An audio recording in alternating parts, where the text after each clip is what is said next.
Muy buenas noches, esperamos todos se encuentren súper bien. Hoy regresamos a nuestra serie de ponencias asociadas a los diferentes sistemas funcionales del cuerpo humano. Hoy vamos a abarcar en conjunto con la página de Medcraft, en este caso ese gran recurso académico que seguramente a todos ha ayudado mucho, incluyéndonos. Y estaremos junto con el doctor Frank Belludas para un pequeño repaso en base a un banqueo de preguntas acerca del sistema inmunológico. Doctor Frank, primero que todo, muchas gracias por aceptar la invitación. Estamos muy felices de tenerlo aquí junto para esta bonita ponencia, el cual estamos seguros que va a ser de mucha satisfacción para varios colegas, ¿no? Especialmente aquellos que ahora están llevando cursos análogos, como es el curso de Mecanismo de Detección y Defensa, o también llamado Sistema Inmune. Y bueno, sin más preámbulos, le damos el pase. Y muchas gracias nuevamente por aceptar la invitación. Y esperemos más adelante también tengamos más colaboraciones juntas. Gracias.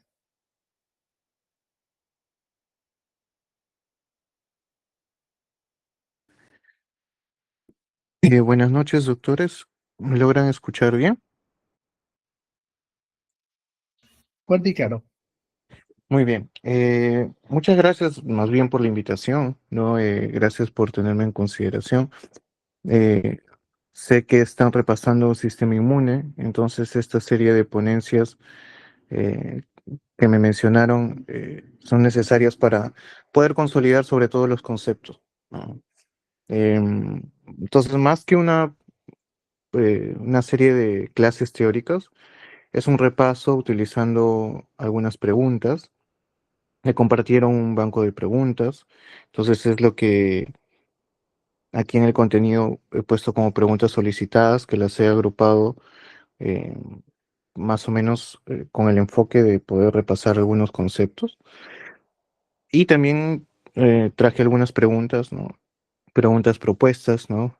En nuestro banco de MedClass 302 para reforzar también algunos conceptos de inmunología más en formato de caso clínico, pero eh, para que sean de utilidad para ustedes también, ¿no? Muy bien, entonces pasamos a ver algunas preguntas, ¿no? Recuerden que el sistema inmune es muy importante para protegernos de lo extraño y de lo propio, ¿no? Cuando hablamos de lo extraño nos referimos a los agentes patógenos, ¿no? Ya sean virus, hongos, bacterias, parásitos. Y de lo propio, no atacar lo propio es lo que se llama tolerancia inmunitaria o inmunológica. Y atacar también a las células que pueden haberse transformado en malignas, ¿no? Las células neoplásicas. Entonces, respetar lo propio, atacar las células neoplásicas y enfrentar a los agentes patógenos. La enfermedad aparece cuando esto falla, ¿no? Cuando los patógenos sobrepasan al sistema inmune, cuando las neoplasias escapan del sistema inmune o cuando el sistema inmunitario ataca lo propio. Entonces ahí tenemos las enfermedades infecciosas, las neoplasias propiamente dichas, ¿no? El cáncer, sobre todo cuando hablamos de las neoplasias malignas, y las enfermedades autoinmunes, ¿no? Cuando hablamos de que no se respeta lo propio. Muy bien. Entonces, algunas preguntas que me compartieron, ¿no? Por ejemplo, esta de acá. ¿Cuál de las siguientes funciones no corresponde a los linfocitos T? Muy bien.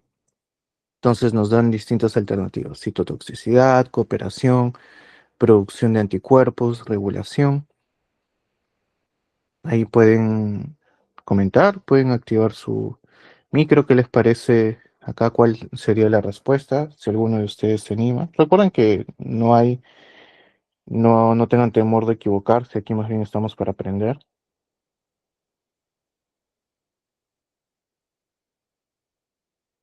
O pueden escribirlo también, ¿no? ¿Cuál de las siguientes funciones no corresponde a los linfocitos T?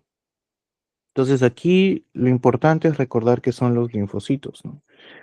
Los linfocitos son derivados de una serie que se llama la serie linfoide, ¿no? Entonces, la serie linfoide va a originar a todos los, voy a borrar esto, a todos los linfocitos,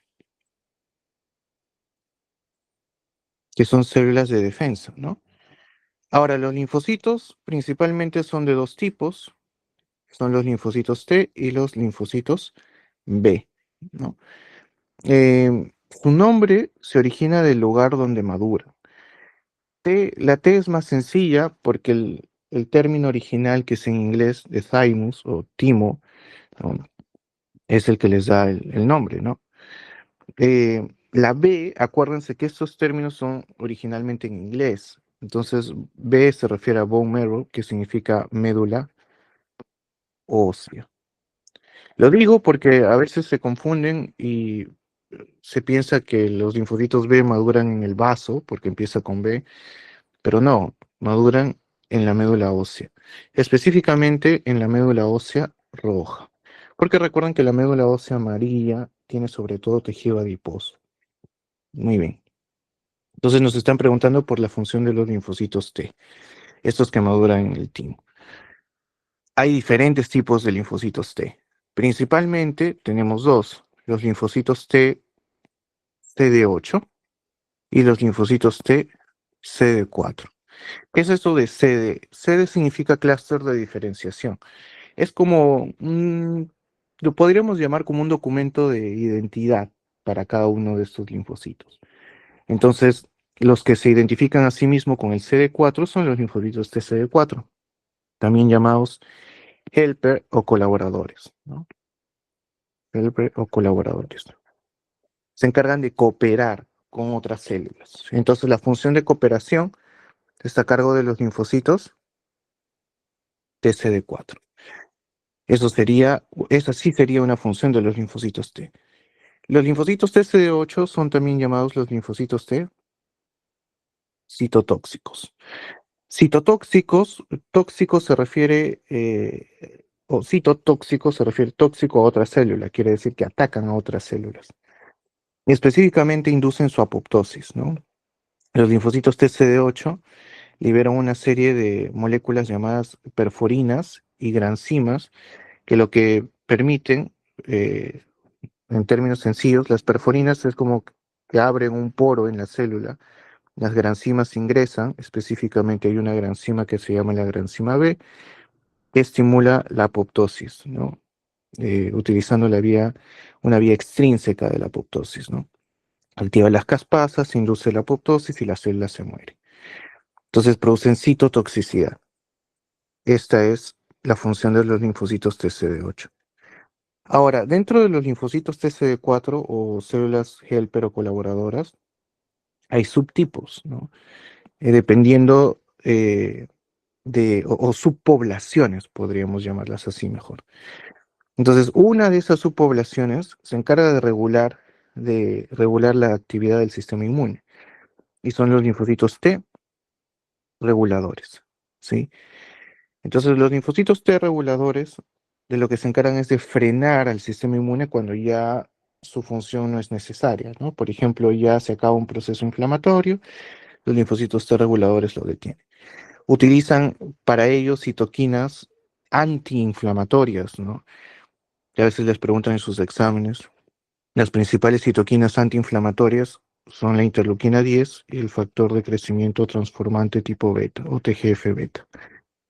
Entonces son utilizados por los linfocitos T reguladores y eh, van a regular, valga la redundancia, ¿no?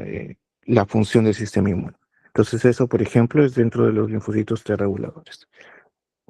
Los linfocitos B, los linfocitos B se especializan, se transforman en un tipo de células que se llaman las células plasmáticas o plasmocitos, que tienen abundante retículo endoplásmico, y si recordamos biología celular y molecular, el retículo endoplásmico va a ser importante para la síntesis de proteínas, y estas proteínas son las inmunoglobulinas. Las células plasmáticas entonces son importantes para la síntesis de inmunoglobulinas. Entonces, quienes se encargan de la producción de anticuerpos en realidad son los linfocitos B transformándose en células plasmáticas. Esa no es función de los linfocitos T. Esa sería la respuesta entonces, ¿no? A ver, ¿dónde está? Sería Vamos a resaltarlo mejor así, que quede claro, ¿no? La producción de anticuerpos.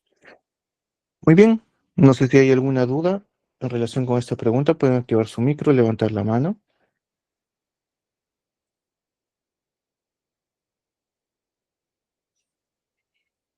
Creo que no tengo habilitado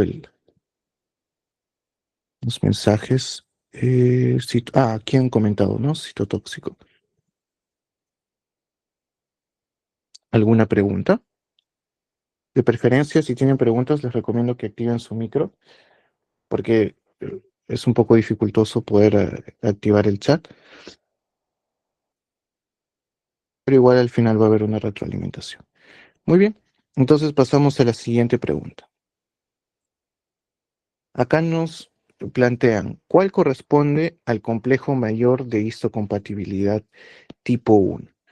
¿Qué es esto del complejo mayor de histocompatibilidad? ¿No? El complejo mayor de histocompatibilidad es muy importante para un proceso en el sistema inmune que se llama la presentación de antígenos. Entonces, primero tenemos que aclarar qué son los antígenos, ¿no? Los antígenos son moléculas capaces de desencadenar una respuesta inmunitaria. Generalmente los antígenos son estructuras peptídicas, ¿no? Generalmente. Entonces, estos antígenos eh, van a poder ser mostrados, por ponerlo así, por el complejo mayor de histocompatibilidad. Una forma sencilla de representar esto es, imaginemos una persona que utiliza sus brazos para mostrar un antígeno, ¿no? Mostrar un objeto. Entonces, los brazos serían el complejo mayor de histocompatibilidad, o MHC por sus siglas en inglés. Y esto que está presentando son antígenos. Muy bien. Hay dos tipos principales de moléculas del complejo mayor de histocompatibilidad, las del tipo 1 y las del tipo 2. ¿Qué diferencias podemos encontrar?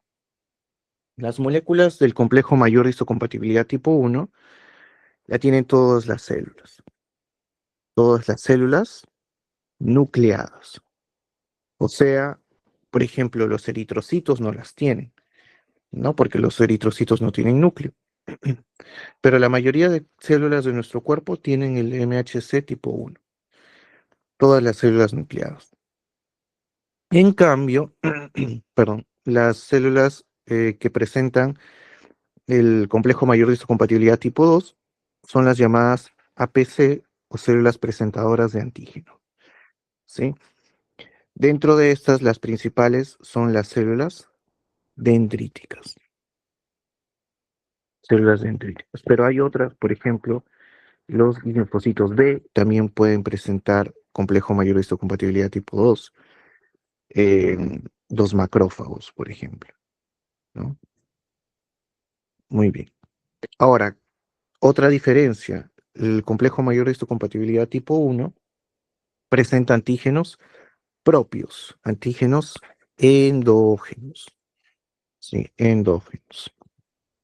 Quiere decir antígenos que se originaron de la propia célula. Por ejemplo, un condroblasto, ¿no? Puede decirle al sistema inmune, por si acaso soy un condroblasto, esta es mi identificación. ¿Y cómo se identifica? Con el MHC tipo 1.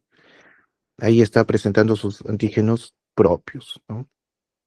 En cambio, las células presentadoras de antígeno que utilizan el MHC tipo 2 evidencian antígenos exógenos, por ejemplo, restos de la cápsula de una bacteria, fragmentos de un polisacárido, ¿no? Puede ser fragmentos de alguna enzima, ¿no? Cualquiera de estas moléculas que sean exógenas, ¿no? Exógenas. Muy bien. ¿Y a quién se lo presentan? El complejo mayor de histocompatibilidad tipo 1 le presenta esta información a los linfocitos T CD8. Entonces los TCD8 reconocen esos antígenos endógenos y dicen, ok, no hay problema, tú eres un condroblasto. Pero si una célula, por ejemplo, una célula tiene antígenos dentro de ella, o sea, en su citoplasma, que pueden ser reconocidos por los TCD8 y atacados, esa célula podría ser, por ejemplo, una célula neoplásica, ¿no? Una célula mutada, que por más que intente, todo lo que le quiera presentar va a estar alterado. Entonces el TCD8 le reconoce y la ataca. Otro tipo de células, por ejemplo, células que han sido infectadas por virus, ¿no? Pueden tener moléculas alteradas y por eso es que los antígenos virales pueden ser presentados al TCD8. Ahora, el MHC tipo 2, ¿a quién le presenta los antígenos? Se lo presenta a los linfocitos T, CD4, a los CELPER colaboradores, para que eh, vayan a especializarse en alguna subpoblación o potenciar la acción de las otras células del sistema inmune, ¿no? Recuerden, esa es la cooperación. Muy bien. Entonces, ¿cuál corresponde al MHC tipo 1? Se refiere a cuál de estas células, no, bueno, entendiéndose tipos de células, responde al MHC tipo 1. Los linfocitos T, CD8. Serían los linfocitos T, CD8. Ahora, hay una mnemotecnia para esto, ¿no? Que les puede ayudar, que es el MHC tipo 1 por CD8, es 1 por 8 me da 8. Y el MHC tipo 2 por CD4 es 2 por 4 me da 8. O sea, todo tiene que dar 8. Y esa es la mnemotecnia que pueden utilizar para recordar, ¿no? Muy bien. Entonces, esa es otra pregunta planteada, ¿no? Muy bien. Bueno, ¿alguna duda acá, doctores?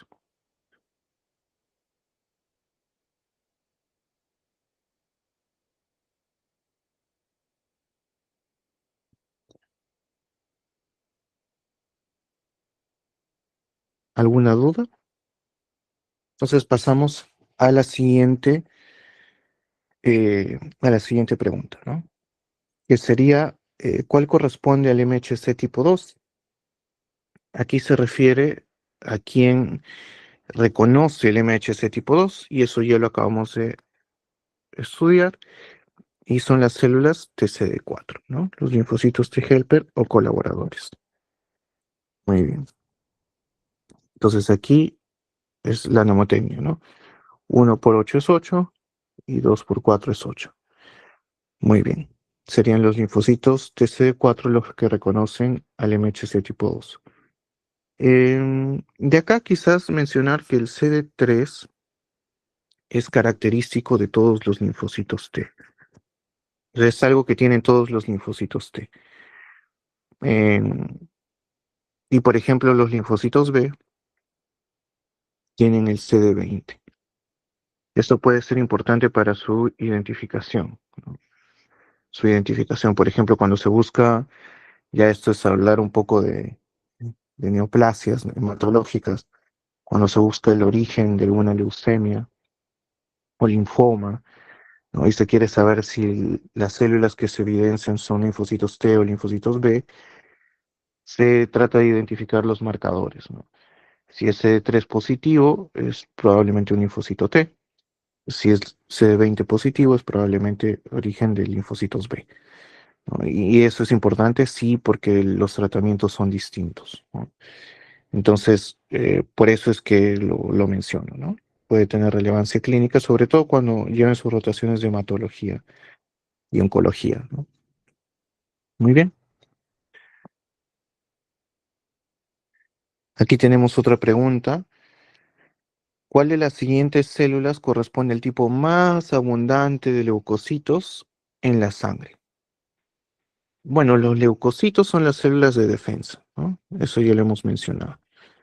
Los leucocitos se pueden clasificar de distintas maneras. Por ejemplo, los que tienen gránulos y los que no tienen gránulos. O sea, los granulocitos y los agranulocitos. Los granulocitos pueden tener gránulos ácidos y se llaman eosinófilos. Pueden tener gránulos básicos y se llaman basófilos. Pueden tener gránulos neutros y se llaman neutrófilos. Y los agranulocitos no tienen gránulos, como su nombre lo dice. Tenemos a los monocitos y a los linfocitos. Esa es una forma de clasificarlos, ¿no?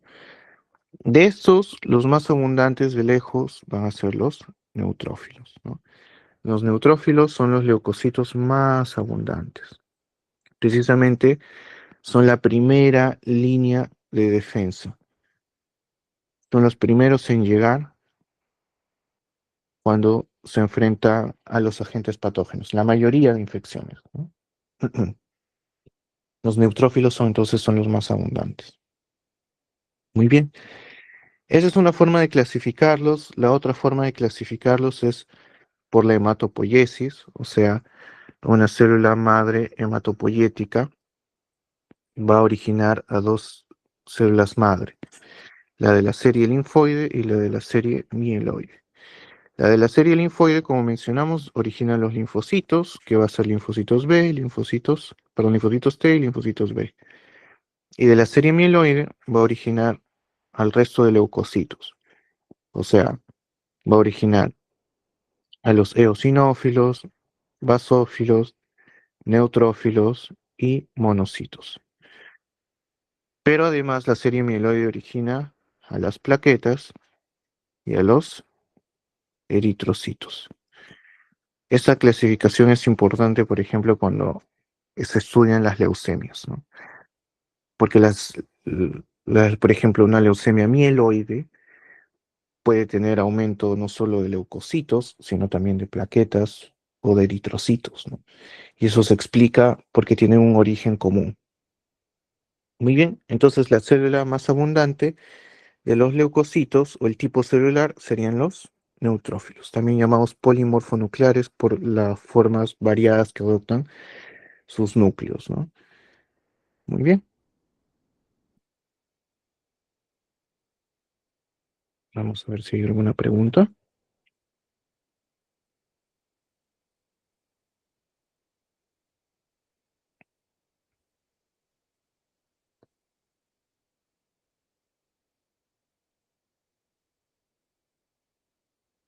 Muy bien,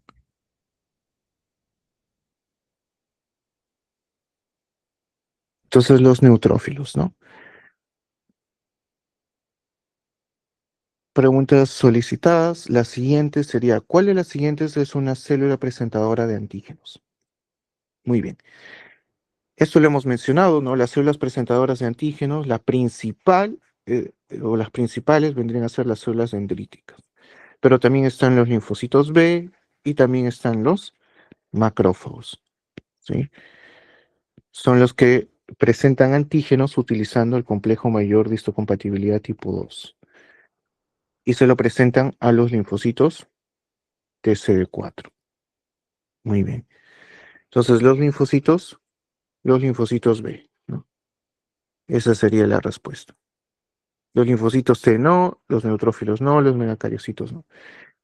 Y ojo que cuando los linfocitos B presentan antígenos, el objetivo de los linfocitos B al presentar antígenos es el cambio de isotipo de anticuerpo.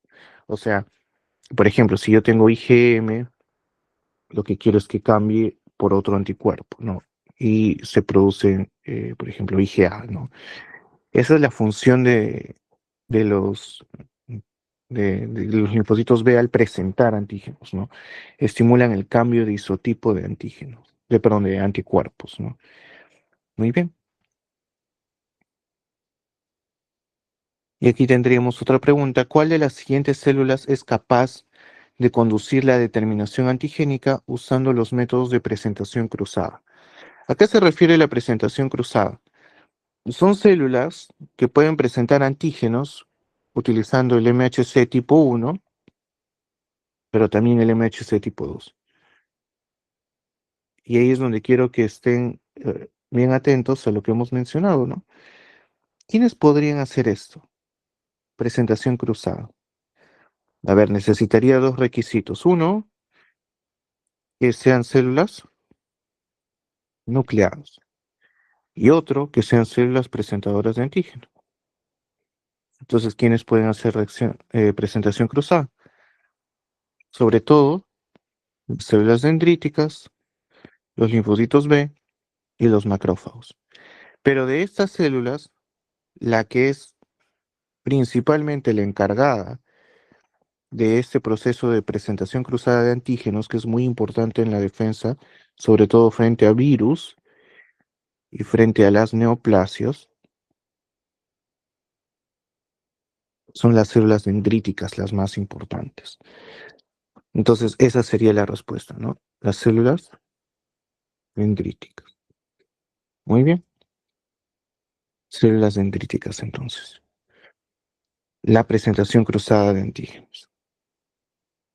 Y hasta aquí habríamos revisado las principales preguntas solicitadas.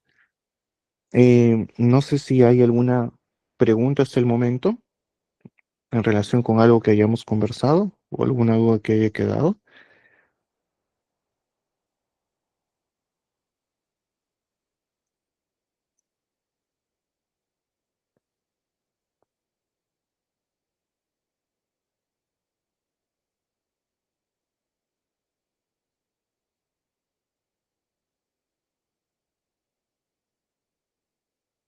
A ver, aquí hay una pregunta. Eh, ¿Qué otras células no expresan MHC tipo 1 y cómo evitan la lisis celular? ¿No?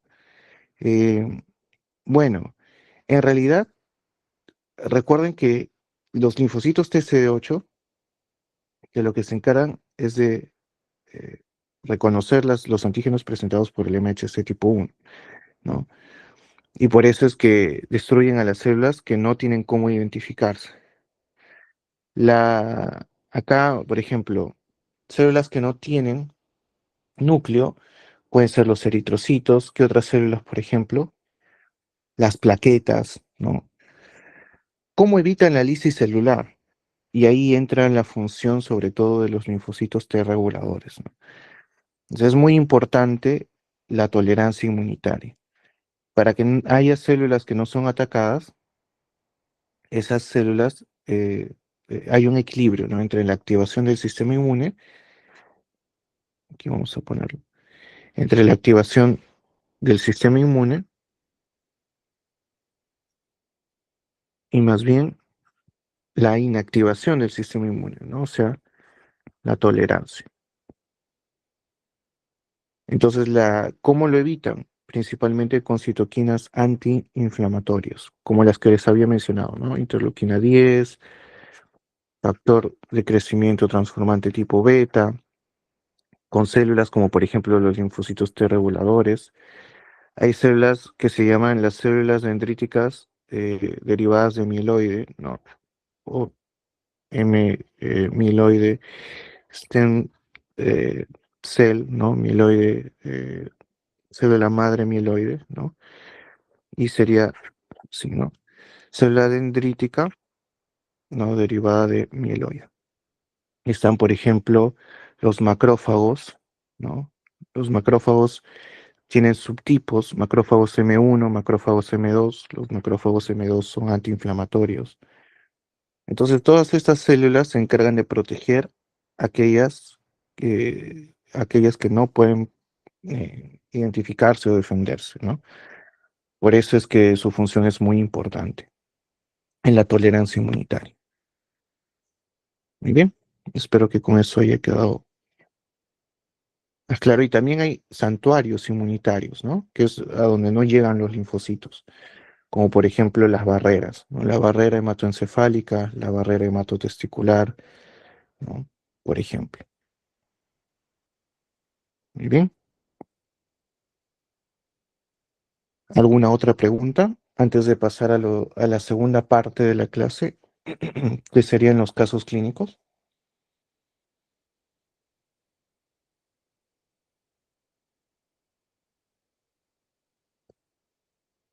Muy bien. Entonces, aquí pasaríamos a ver otro tipo de preguntas que me gustaría que se familiaricen también con este tipo de preguntas, eh, porque tienen la aplicación clínica de por medio, ¿no? Por ejemplo, acá vamos a ver, un investigador está estudiando el efecto de diferentes citoquinas sobre el crecimiento y la diferenciación de los linfocitos B, ¿no? O sea, nos habla de la diferenciación de los linfocitos B. El investigador aísla una población de linfocitos B del centro germinal de un ganglio linfático, que es donde se les presentan usualmente los antígenos. Después de la exposición a una citoquina en particular, los linfocitos B empiezan a producir un anticuerpo que previene la adhesión de los patógenos a las membranas mucosas. Muy bien. Pero que no fija el complemento. Entonces, hay 5 tipos de anticuerpos, ¿no? Y la mnemotecnia es el juego, the game, ¿no? Por sus siglas en inglés. Entonces, el juego o the game se refiere a IgD, que es la base, ¿no? Por así decir, la inmunoglobulina base. A partir de esta se recombina.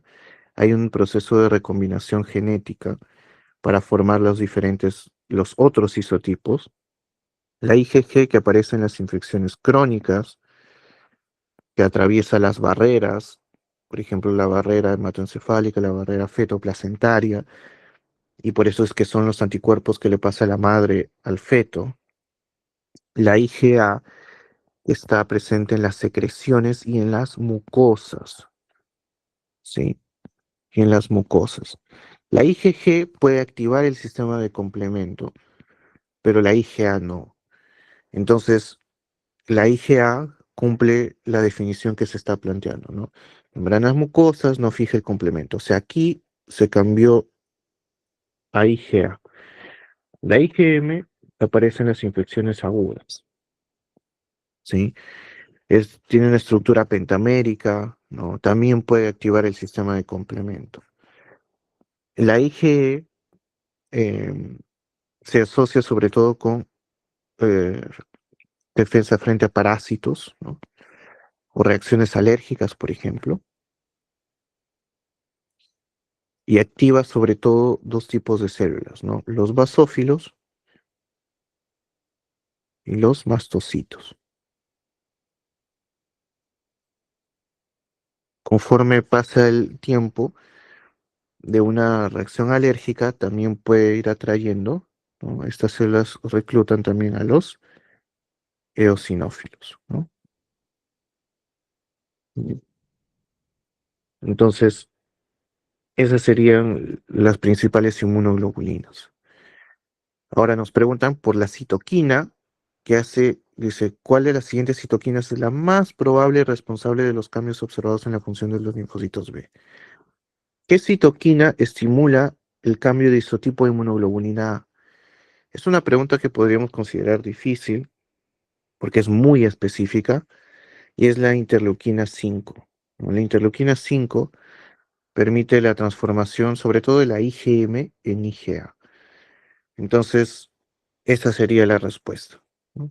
Interleuquina, interleuquina 5. La interleuquina 10, por ejemplo, es antiinflamatoria, ¿no? La interleuquina 2 estimula los linfocitos TCD4. La interleuquina 4 participa también en las reacciones alérgicas. La interleuquina 6 en la respuesta inflamatoria, estimulando la formación de proteínas llamadas los reactantes de fase aguda. La interleuquina 8 es importante para el reclutamiento de leucocitos en la inflamación, es lo que se llama quimiotaxis, y por ejemplo para el reclutamiento de más neutrófilos, ¿no? Muy bien. Entonces, esa sería la respuesta. Muy bien. ¿Alguna pregunta acá?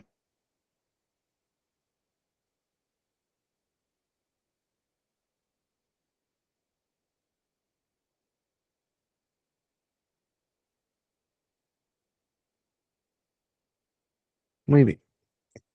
Entonces pasaríamos a la siguiente pregunta o al siguiente caso. Aquí nos dicen, durante un experimento, un investigador intenta determinar las tasas de apoptosis en varias muestras de tejido. Entonces, estamos estudiando la apoptosis. La inyección de linfocitos T citotóxicos, acuérdense, los linfocitos T citotóxicos son los linfocitos SD8. En el cultivo celular de una de las muestras provoca que las células sufran apoptosis. Claro, lo que habíamos comentado. ¿Cuál de las siguientes sustancias es la más probable responsable de la apoptosis? Bueno, como dijimos, las TCD8 liberan perforinas que permiten la entrada de granzimas, y dentro de las granzimas la principal es la granzima B, que activa las caspasas y por ende la vía extrínseca de la apoptosis. Entonces sería las granzimas, ¿no? La mejor respuesta sería la granzima B. No, esa es la sustancia responsable de la apoptosis. El citocromo C tiene que ver con la vía intrínseca de la apoptosis, ¿no? Caspasas es muy general, Fas ligando, que es el que se relaciona con también la vía extrínseca, pero no directamente con los linfocitos TCD8. ¿Sí? VAX, BCL2 son moléculas más bien antiapoptóticas, ¿no? Regulan la apoptosis. El factor de necrosis tumoral alfa participa en la inflamación más que en la apoptosis en sí. Muy bien. Tendríamos ahora una niña de 8 años que acude al médico por un cuadro de 2 días de hematuria, ¿no? 8 años tiene esta pequeña y viene con sangre en la orina. Dice que hace 2 semanas presentó dolor de garganta que se resolvió sin tratamiento. A ver, ¿qué nos llama la atención? Tiene el antecedente de una infección a nivel de la garganta, bueno, de la faringe, o sea, probablemente una faringitis. Sí. Em, Tenemos hematuria. El examen físico muestra edema. Muy bien, hematuria, edema. Dice con fobia en una cruz en piernas y tobillos. El análisis de orina muestra numerosos hematíes y además tiene proteinuria 3 cruces. Muy bien.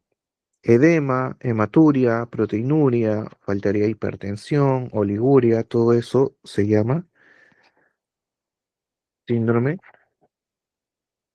nefrítico, ¿sí? Por daño en el glomérulo, producto de la inflamación del glomérulo. ¿Y por qué se produce? Vamos a ver, ¿por qué se produjo en esta niña el síndrome nefrítico? Nos dicen que sus títulos de antistreptolicinao, que es un anticuerpo contra contra una toxina derivada del Streptococcus pyogenes, está elevado, ¿no? Entonces, ¿qué quiere decir? Que la faringitis que tuvo esta niña era una faringitis bacteriana, tuvo una faringitis aguda bacteriana, donde el germen causante principalmente es Streptococcus pyogenes, ¿sí? También llamado estreptococo beta hemolítico del grupo A. Ahora, el Streptococcus pyogenes puede producir complicaciones purulentas que se llaman complicaciones supurativas, pero tiene dos complicaciones que no se relacionan con la bacteria, o sea, porque la bacteria genere daño, sino tienen que ver un poco con el sistema inmune. Y son las llamadas complicaciones no supurativas, que son dos principalmente, ¿no? Serían la glomerulonefritis post-estreptocócica y tendríamos a la fiebre reumática, ¿no?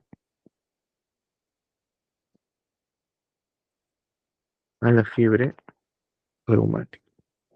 El caso de la niña ha sido glomerulonefritis post-estreptocócica.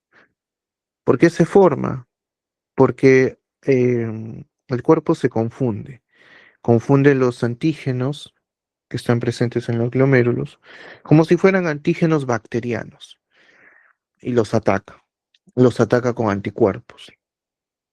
Entonces, los anticuerpos se unen a estos antígenos y forman los llamados inmunocomplejos o complejos antígeno-anticuerpo.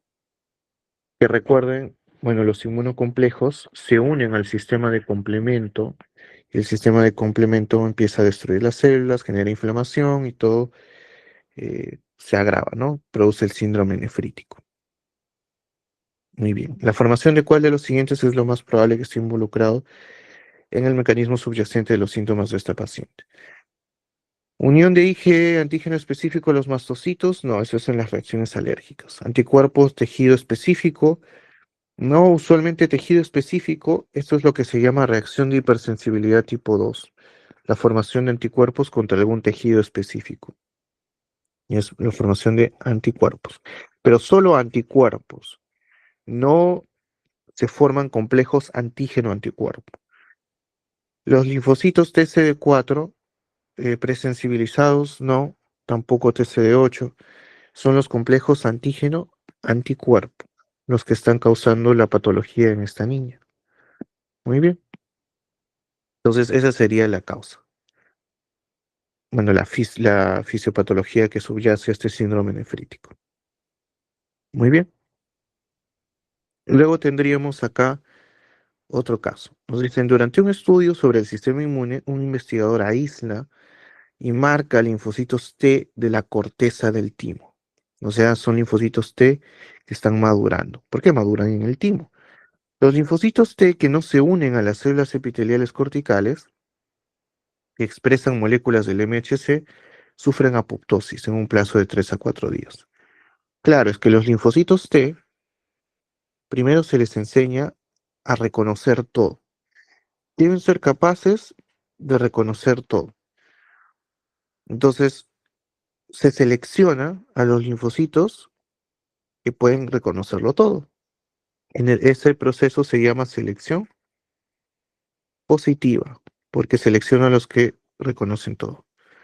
Pero luego, lo que yo quiero es que estos linfocitos, y cuando les muestre antígenos propios, no los ataquen. Entonces, el siguiente proceso se llama selección negativa, donde yo quiero que respeten lo propio. La selección negativa, sobre todo, es muy importante para la tolerancia inmunitaria. Si yo dejara pasar a linfocitos que atacan lo propio, puedo generar una enfermedad autoinmune, que esa es precisamente la razón por la que existen las enfermedades autoinmunes, ¿sí? Porque aparecen linfocitos autorreactivos, ya sean linfocitos T o linfocitos B. Y luego ya los linfocitos se diferencian. Entonces algunos pueden reconocer el MHC tipo 1, esos son los TCD8. Otros pueden reconocer el MHC tipo 2, esos son los TCD4. Pero en un inicio, acá nos están hablando de los linfocitos T que no se unen, o sea que han sido eliminados solo en la selección positiva. Estos tienen CD4 positivo y CD8 positivo. ¿Por qué? Porque todavía no han completado su maduración. Nos dice, ¿cuál de las siguientes opciones describe mejor a los linfocitos T durante esta fase? Tienen tanto el CD4 como el CD8. Esa sería la respuesta. TH2 es una subpoblación de los linfocitos TCD4, que no sería, ¿no? CD8 tampoco, CD4. Precursor de células T, no es un precursor de células T porque estos ya son linfocitos T.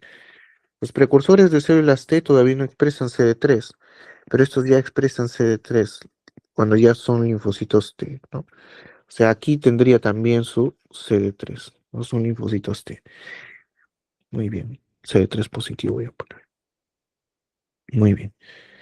Entonces, esos serían los linfocitos que se encontrarían en este caso que está revisando el investigador. Muy bien, pasamos al siguiente caso. Nos dicen que una mujer de 46 años acude al médico por un cuadro de 6 meses de empeoramiento en el control. eh, ¿Alguna pregunta? Creo que activaron su micro.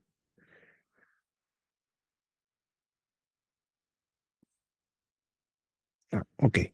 Una mujer de 46 años acude al médico por un cuadro de 6 meses de empeoramiento por el control de su asma bronquial, ¿no? 6 meses ha empeorado. Dice que antes de que comenzara este problema solo usaba su inhalador de salbutamol una vez al día, ¿no? El salbutamol es un beta 2 agonista que lo que hace es unirse a estos receptores adrenérgicos que están en el músculo liso bronquial y producir su relajación, o sea, broncodilatación. Relaja el músculo liso bronquial En términos sencillos es como si aperturara el bronquio, ¿no? Lo abre. Entonces, para eso es el salbutamol. Muy bien. Pero pasó de estar bien con el salbutamol a una vez al día, ahora lo necesita varias veces al día. E incluso se despierta durante la noche por el asma, ¿no? Hace 7 meses se mudó a un departamento húmedo que contiene moho en algunas paredes, ¿no? Entonces, lo que ha sucedido es que ha empeorado el cuadro, ¿no?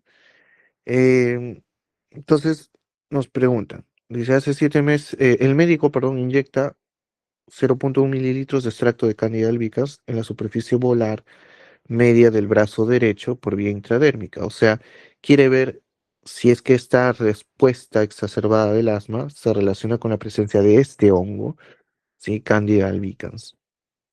Es una levadura, ¿no? Entonces, eh, ese antígeno que se inyecta, ¿no? Porque es un extracto de Candida albicans, lo que se busca es que ver si aparece una respuesta a ese antígeno. Es lo que en inmunología se conoce como reacción de hipersensibilidad tipo 4 o respuesta celular retardada. Aquí vale la aclaración. Hay cuatro tipos de reacciones de hipersensibilidad. La de tipo 1 es para las reacciones alérgicas. La de tipo 2 es para la formación de anticuerpos. La de tipo 3 es la formación de inmunocomplejos. Y la de tipo 4 es la respuesta celular retardada. Muy bien. Entonces, ¿qué sucede? Después de 48 horas hay una induración palpable de 17 milímetros. O sea, esto ha sido positivo. Quiere decir que sí era producto de su exposición al hongo. Ese es en este caso, el alérgeno, se dice, ¿no? Lo que está produciendo una respuesta exacerbada.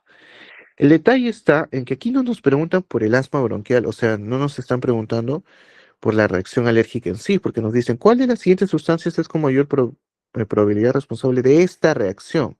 O sea, lo que nos están preguntando es por la reacción de hipersensibilidad tipo 4. Y la respuesta celular retardada está a cargo de los macrófagos. Y ahí sale la respuesta. ¿Quiénes estimulan a los macrófagos? ¿Quién estimula el crecimiento de los macrófagos? ¿Cuál de estas moléculas? El interferón gamma. El interferón gamma es el responsable del crecimiento de los macrófagos en las reacciones de hipersensibilidad de tipo 4. Muy bien. La triptasa es una molécula que se libera de los mastocitos, ¿no? Junto a la histamina, la heparina, ¿no? La interleuquina 10 ya sabemos que es una citoquina antiinflamatoria. Lisosomas son enzimas, por ejemplo, producidas por los neutrófilos. IgM es un tipo de anticuerpo. Anión superóxido es una especie reactiva del oxígeno que se encarga de destruir a las bacterias. Esto sucede, por ejemplo, dentro de los fagolisosomas de los neutrófilos, ¿no? Para destruir a los agentes patógenos. En la inflamación, en un proceso que se llama el estallido respiratorio. Estallido porque destruye a la bacteria, por poner un ejemplo. Y respiratorio porque utiliza oxígeno, pero no al oxígeno en sí, sino las especies reactivas de oxígeno, los free radicals. Muy bien.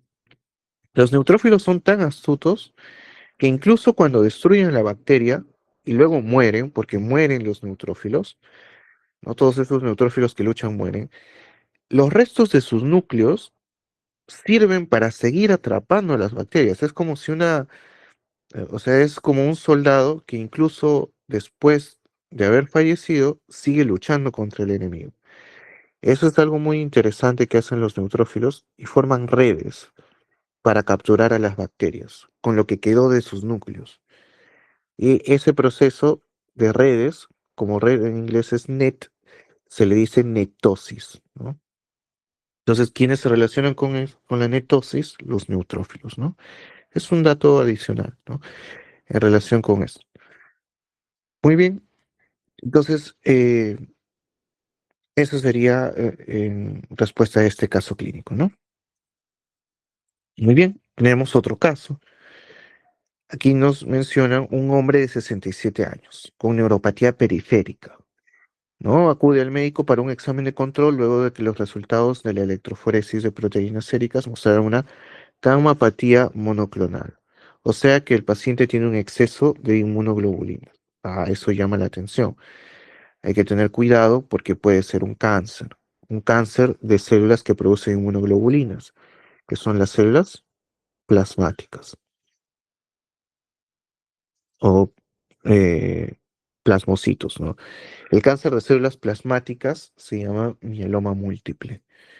Entonces, es lo que habría que investigar en este paciente. Y se ve el hemograma, la creatinina sérica, las concentraciones de electrolitos séricos están dentro de los valores de referencia. Entonces, eso aleja un poco la posibilidad de un mieloma múltiple, pero de todas maneras se le toma una biopsia y se muestra 6% de células plasmáticas monoclonales. En un mieloma múltiple, usualmente hay más del 10% de células plasmáticas en la biopsia, ¿no? Em, entonces, esto queda como una proliferación de células plasmáticas de significado incierto, ¿no? Es el término en hematología, que es necesario observar de todas maneras, ¿no? Un análisis adicional muestra que las moléculas del complejo mayor de histocompatibilidad de clase 1 están disminuidas en estas células plasmáticas monoclonales, ¿no? Claro, las células cancerosas o cualquier célula mutada, ¿no? Busca escapar del sistema inmune. Entonces, estas células plasmáticas, lamentablemente, están evadiendo al sistema inmune porque ya no expresan MHC tipo 1. Muy bien. La proliferación de estas células plasmáticas normalmente es prevenida por una clase de células inmunitarias que lisan células anormales, o sea que las atacan sin necesidad de opsonización. Opsonización es un proceso que utilizan los anticuerpos para favorecer la fagocitosis. Se va a una activación previa. O sea, células, nos está diciendo que hay células capaces de destruir a estas células neoplásicas sin necesidad del MHC tipo 1. Y nos preguntan, ¿cuál de las siguientes describe mejor a estas células? A ver, los linfocitos TCD8 y TCD4 necesitan del MHC. Necesitan del MHC tipo 1, necesitan del MHC tipo 2. Los macrófagos derivados de la médula ósea pueden fagocitar, pero más que hacerlo independientemente del MHC tipo 1, ellos utilizan unos receptores que se llaman los PRR o receptores de reconocimiento de patrones, ¿no? Reconocen patrones moleculares. Ahora, las células que sí pueden lisar, o sea, lisar, provocar la lisis de las células anormales directamente, sin necesidad del MHC tipo 1, son las células NK. Precisamente su nombre lo dice, Natural Killer, ¿no? Significa asesino natural, ¿no? Por sí mismos ya tienen la propiedad de destruir, ¿sí? Estas moléculas, por ejemplo, expresan CD56, ¿no? Así se las identifica.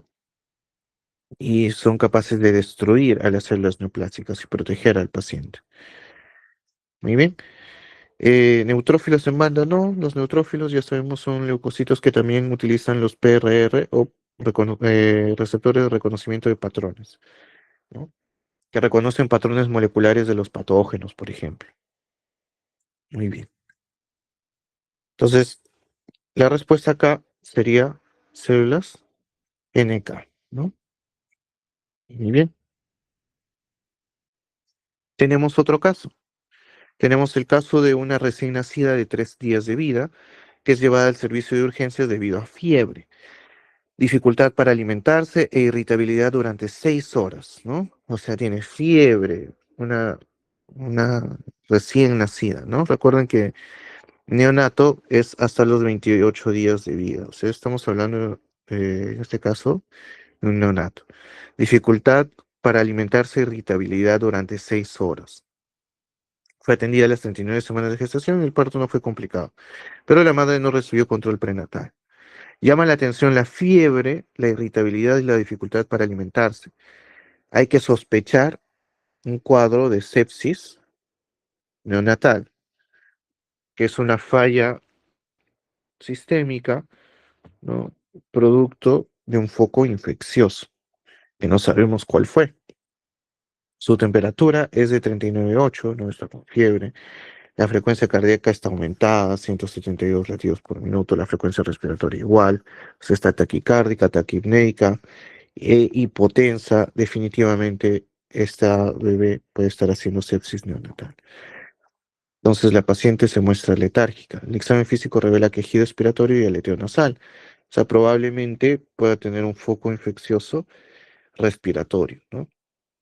Los estudios séricos muestran niveles elevados de interleuquina 6, ¿no? La interleuquina 6 nos dice, ¿cuál de los siguientes es el efecto más probable de este hallazgo de laboratorio? La interleuquina 6 es una citoquina que lo que hace en el hígado es estimular la producción de algunas proteínas que se llaman los reactantes de fase aguda, que se liberan en la inflamación sistémica. Entonces aquí están, por ejemplo, la proteína C reactiva, ¿no? Está la ferritina, está la epsidina, por ejemplo, o el fibrinógeno. Aquí hay un fenómeno interesante que sucede con el fibrinógeno, y es que hace, podríamos decirlo en términos sencillos, que los eritrocitos se peguen, como si fuera un pegamento. Hace que los eritrocitos se peguen entre ellos, el fibrinógeno, y eso hace que los eritrocitos se sedimenten más rápido. Es un fenómeno que se llama fenómeno de Rouleau, que es, en este caso, causante de que los eritrocitos se depositen muy rápido. Entonces lo que hace es acelerar la velocidad de sedimentación globular. Por eso es que cuando se quiere ver inflamación, se ve que la velocidad de sedimentación globular está aumentada y es producto del fibrinógeno que está am, haciendo que los eritrocitos se peguen, por ponerlo así. Entonces nos preguntan qué relevancia tiene la interleuquina 6. Disminución de la síntesis de epsidina, no. Más bien es un aumento de la síntesis de epsidina, que es una proteína encargada de regular el hierro, ¿no? El metabolismo del hierro. Disminución de la expresión del MHC tipo 2, no, no guarda relación con eso. Aumento de la producción de inmunoglobulina E, tampoco.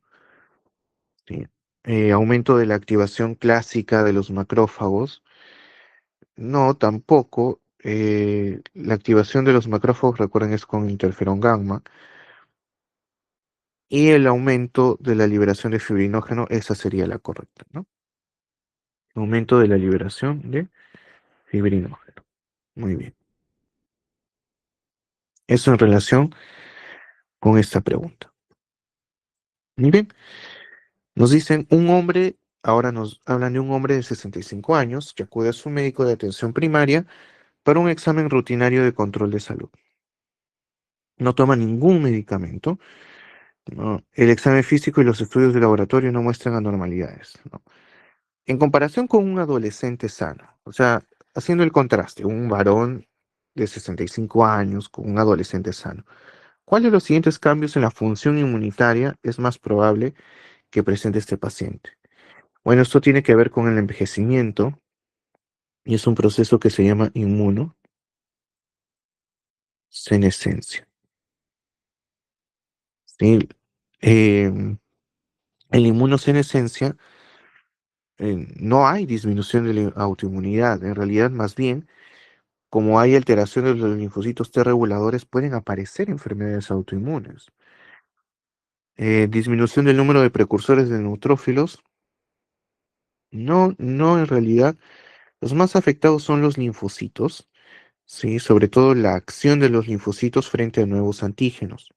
Es algo que lo que va a suceder es que los linfocitos demoran más en responder a nuevos antígenos. Eso hace que, por ejemplo, las vacunas, como menciona acá, la respuesta a vacunas sea mucho menor. Eso es algo que es muy importante que sepan ustedes como futuros médicos. ¿Por qué? Porque muchas veces los pacientes, los adultos mayores necesitan más refuerzos de algunas vacunas porque no siempre alcanzan las concentraciones deseadas de anticuerpos, ¿no? Y es por el mismo proceso de inmunosenescencia. Entonces, disminución de la respuesta a vacunas, eso es correcto. Aumento del número de linfocitos B circulantes, no, porque más bien producen menos anticuerpos. Aumento de la afinidad de las inmunoglobulinas por antígenos extraños, más bien al contrario, ¿no? Tienen menos afinidad por antígenos nuevos. Aumento de la producción de proteínas de complemento, no, más bien hay menos actividad del sistema de complemento, por eso hay menos inflamación. Por eso es que los pacientes, cuando hacen alguna infección y son adultos mayores, incluso pueden no hacer fiebre, pueden estar con temperatura normal o con febrícula apenas, y pueden estar haciendo un cuadro severo. Entonces, no hay que subestimar las alteraciones que tiene el sistema inmune en los pacientes ancianos. Entonces, sería la disminución de la respuesta a vacunas. Muy bien. Entonces, pasaríamos a ver el siguiente caso. 2 semanas después de someterse a un trasplante halogénico, ¿no? O sea, de otra persona, ¿no? De células madre por mieloma múltiple, ¿no? Un cáncer que acabamos de mencionar, de células plasmáticas, un hombre de 55 años desarrolla un exantema intensamente pruriginoso. O sea, en otras palabras, toda su piel se pone roja y le pica. Tiene cólicos abdominales, mucho dolor a nivel abdominal y diarrea profusa. Todo ese cuadro clínico se llama el fenómeno de rechazo. Sí, rechazo de injerto, una enfermedad, perdón, injerto, huésped, ¿no? Entonces, eso es lo que está sucediendo acá. El injerto está rechazando su propio huésped. A ver, el examen físico nos muestra la esclerótica amarillenta, o sea, el paciente encima está ictérico. Presenta un exantema maculopapular generalizado en la cara, tronco, extremidades inferiores, con descamación en plantas y pies. O sea, es un exantema generalizado. La alanina aminotransferasa sérica está aumentada, está en 115. La aspartato aminotransferasa sérica está aumentada, está en 97. La bilirrubina total sérica está en 2.7, también está aumentada. O sea, el paciente está haciendo ictericia y daño hepático, ¿no? Eso es también propio del rechazo del injerto contra el huésped. ¿Cuál de las siguientes que ocurre, ¿no? En los trasplantes? Y en 2 semanas ha sido, ¿no? Entonces, eh, sí, sí, sí puede ocurrir. ¿Cuál de los siguientes es la causa subyacente más probable de la condición de este paciente? Bueno, aquí nos están preguntando qué es lo que sucede. Lo que sucede es que las células o los linfocitos T del donante es como si llegaran a un nuevo entorno y se dan cuenta que no es su entorno habitual. Entonces encuentran nuevos antígenos y dicen, ¿dónde estoy? ¿Qué es esto? Entonces empiezan a atacar todo su entorno. Y por eso es que todo el cuerpo del paciente empieza a ser atacado, sobre todo la piel, ¿no? El hígado, como estamos viendo en este paciente, ¿no? El tracto gastrointestinal, de ahí la diarrea, los cólicos abdominales, ¿no? Entonces el paciente está rechazando, en realidad el injerto está atacándolo al paciente, esos linfocitos T. Por eso es que previo a un trasplante se necesita el uso de inmunosupresores, ¿no? Para bajar la actividad del sistema inmune tanto del donante como del huésped. Entonces, las células T donantes en el injerto son las responsables de esto. Anticuerpos anti-HLA. HLA es el conjunto de, o es el conjunto de genes, ¿no? que van a relacionarse con la síntesis de las moléculas del complejo mayor de histocompatibilidad. Por ejemplo, el MHC tipo 1 se codifica en el HLA-A, HLA-B y HLA-C. Y el complejo de mayor histocompatibilidad tipo 2 se codifica en el HLA-D, P, DQ y DR, ¿no? Entonces, esos son los genes relacionados. Anticuerpos anti-HLA recién formados, no, no son recién formados. Eso no es lo que sucede en el rechazo injerto contra huésped. Más bien, eso sería que el huésped está rechazando al injerto, ¿no? En este caso, o las manifestaciones clínicas no serían eso, sino sería más bien lesión local, ¿no? Es, en este caso, un trasplante de células madre hematopoyéticas, ¿no? La médula ósea sería atacada. ¿Células B trasplantadas proliferando? No, son los linfocitos T. ¿Células T receptoras activadas? No, son los del donante. Anticuerpos anti-HLA citotóxicos preformados, no son preformados, ¿sí? En este caso, porque serían más bien, si fueran preformados, estarían ya en el huésped, ¿no? Que puede ocurrir, y cuando ocurre eso sí es fatal, ¿no? El huésped inmediatamente, puede ser en minutos, horas, ¿no? Empieza a destruir el tejido que le acaban de donar. Y eso se llama rechazo de trasplante hiperagudo, ¿no? Y puede llegar a complicarse, ¿no? Entonces, pero no es el caso, no es el caso de este paciente. Muy bien. Muy bien, y tenemos este caso que nos habla de un hombre de 26 años que es llevado al servicio de urgencias debido a dolor abdominal, mareos, dificultad respiratoria e hinchazón y prurito, ¿no? En labios, lengua y garganta desde hace una hora. Los síntomas comenzaron en minutos o minutos después de que empezó a cenar langosta. O sea, hay una exposición puntual. Estaba comiendo langosta y empieza con dolor abdominal, mareos, dificultad respiratoria, hinchazón, prurito. Es una reacción alérgica. Cuando una reacción alérgica avanza rápidamente, se hace sistémica, es lo que se llama anafilaxia, ¿no? Dificultad respiratoria, eso ya es severo, ¿no? Entonces se determina que sus síntomas se deben al entrecruzamiento de IgE en la superficie. Claro, es una reacción de hipersensibilidad tipo 1 mediada o que potencia la acción de la inmunoglobulina E. Y recuerden que la inmunoglobulina E estimula a quiénes, a los mastocitos y a los basófilos. Este evento inmunológico con mayor probabilidad causó la liberación de cuál de las siguientes sustancias. A ver, triptasa, sí. Triptasa está en las células cebadas o mastocitos. Se libera junto a la heparina, junto a la histamina, ¿no? Y es muy específico de los mastocitos. Entonces esa sería la respuesta correcta. Catepsina, serotonina, bradicinina, por ejemplo, es de la respuesta inflamatoria. Serotonina se libera en el síndrome serotoninérgico. Interferón gamma estimula la liberación, perdón, la proliferación de los macrófagos. No guardan relación con el caso que se presenta, ¿no? Entonces sería la triptasa el más específico de los mastocitos y el que está ocurriendo en este paciente que presenta una reacción de hipersensibilidad tipo 1, ¿no? Una reacción alérgica. Muy bien. Entonces, tenemos un espacio para preguntas, ¿no? Aquí les dejo el Instagram de MedClass para que puedan ver las actividades que tenemos, ¿no? Normalmente en lo que van escribiendo, ¿no? Si tienen alguna duda.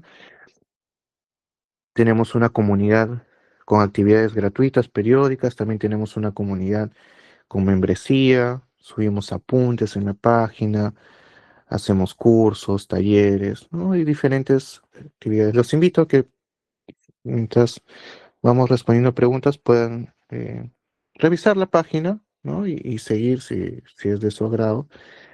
Si les interesa saber, ¿no? Un poco más sobre la suscripción, porque es una suscripción mensual que tenemos con algunos usuarios, ¿no? Donde subimos videoclases todas las semanas, apuntes, libros en PDF. Es una comunidad poco más, con mayor material, ¿no? Me pueden escribir al Instagram, Inmuno, para saber que vienen de esta ponencia y les puedo explicar un poco más en qué consiste. Y por ahora, bueno, leo sus preguntas. No sé si ha quedado alguna duda.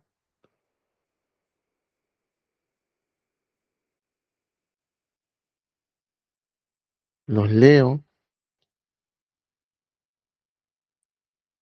o pueden activar su micro también.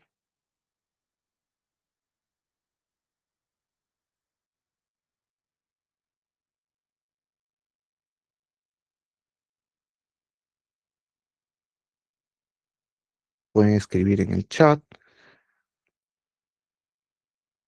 He tratado de combinar tanto el modelo de preguntas que me compartieron, que me imagino que es el modelo que les toman en sus exámenes, con este modelo de preguntas. Usualmente el modelo de preguntas que me gusta trabajar en ciencias básicas es el que tiene el enfoque del USMLE, que es el examen para la especialidad en Estados Unidos, porque ahí es donde le hacen bastante, o le dan mucha profundidad a las ciencias básicas. Para mí es muy importante que las bases estén sólidas para que puedan pasar a clínicas de manera adecuada. Por eso es que he traído preguntas así, ¿no? Y bueno, esta es una serie de ponencias. En realidad, tenemos 2 sesiones más todavía donde podemos seguir analizando preguntas y casos clínicos, ya que me invitaron a dar una serie de 3 charlas.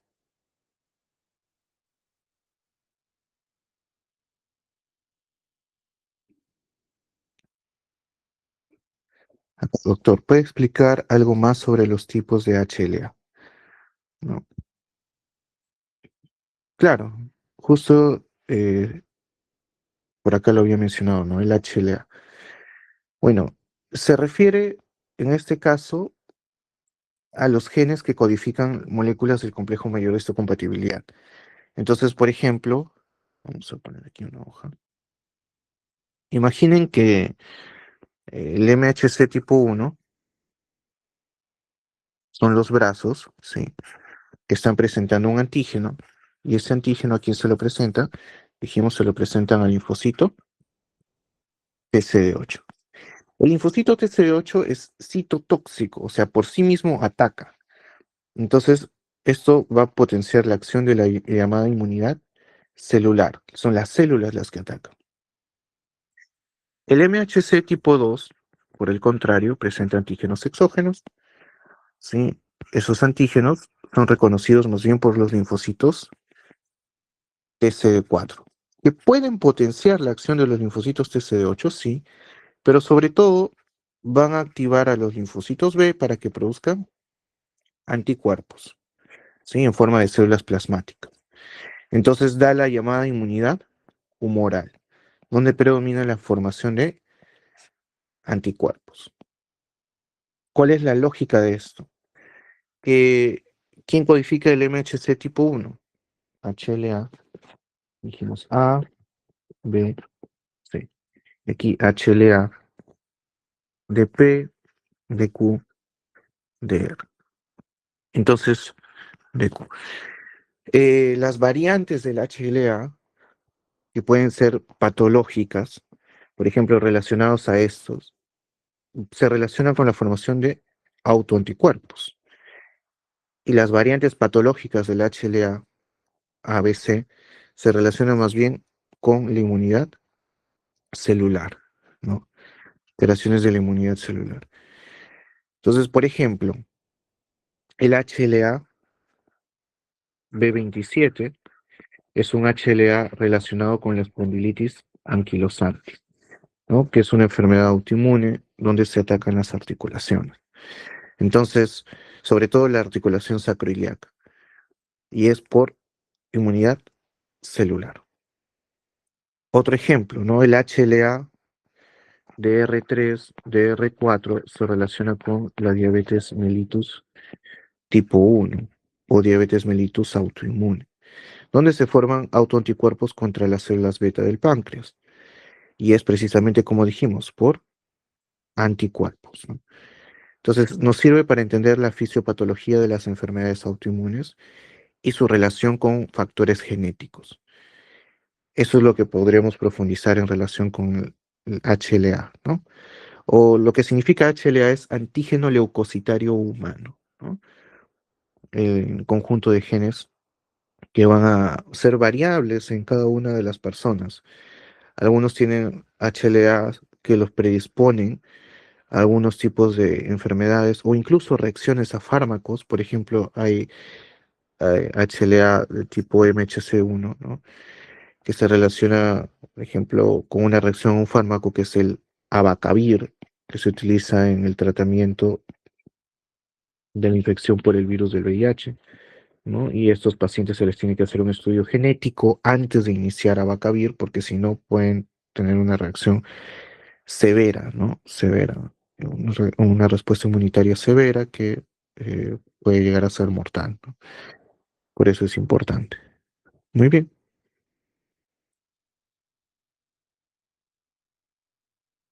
eso en relación con esta pregunta, ¿no? Gracias por las explicaciones. Dice más bien gracias a ustedes por su participación. En la medida que ustedes participen, podemos profundizar o incluso si hubiera dudas que yo no puedo absolver, las podemos guardar para la siguiente sesión y revisarlas, ¿no? Entonces, bueno, si no hay mayores dudas, les agradezco mucho su participación. Eh, Me gustaría, bueno, no tengo en este momento la cámara habilitada, pero puedo tomarle una captura a la actividad, a ver si les ha agradado, pueden dejar su like o alguna reacción y yo le tomo captura. ¿No? ¿Está? Entonces, muchas gracias a todos por unirse. Los invito a que también, así como están en la comunidad de Wellness Corporation que me invitaron, tienen acceso a la comunidad de MedClass, que es de ingreso libre, ¿no? Donde ahí también se les da novedades de las actividades que tenemos. Sí, todo está en la página de Instagram, que les recomiendo que puedan unirse. Muy bien, doctores, cuídense, que tengan buenas noches. Muchas gracias, doctor, por la increíble ponencia. Y bueno, sí, ya nos vemos en la próxima sesión programada con usted. Ha sido muy gratificante poder repasar ese banqueo de preguntas, ¿no? Acerca del sistema inmunológico.